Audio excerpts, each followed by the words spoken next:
ابو ہریرہ رضی اللہ عنہ سے روایت ہے، رسول اللہ صلی اللہ علیہ وآلہ وسلم نے فرمایا، اللہ تعالیٰ فرماتا ہے میرا بندہ میرے بارے میں جو گمان کرتا ہے میں اس کو پورا کرنے کے لیے اس کے پاس ہوتا ہوں، اور جب وہ مجھے پکارتا ہے تو میں اس کے ساتھ ہوتا ہوں۔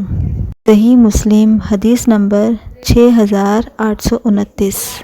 حضرت ابو موسیٰ اشعری رضی اللہ عنہ نے نبی کریم صلی اللہ علیہ وآلہ وسلم سے روایت کی، آپ نے فرمایا، جو شخص اللہ تعالیٰ سے ملاقات کو پسند کرے اللہ بھی اس سے ملاقات کو پسند کرتا ہے،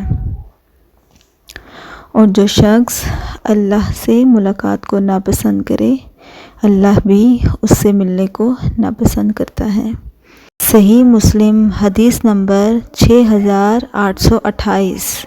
ابو ہریرہ رضی اللہ عنہ سے روایت ہے، آپ صلی اللہ علیہ وآلہ وسلم نے فرمایا، تم میں سے کوئی شخص ہرگز موت کی تمنا نہ کرے، نہ موت آنے سے پہلے اس کے لیے دعا کرے، کیونکہ جب تم میں سے کوئی شخص مر گیا تو اس کا عمل ختم ہو گیا، اور مومن کی عمر اس کی بھلائی ہی میں اضافہ کرتی ہے۔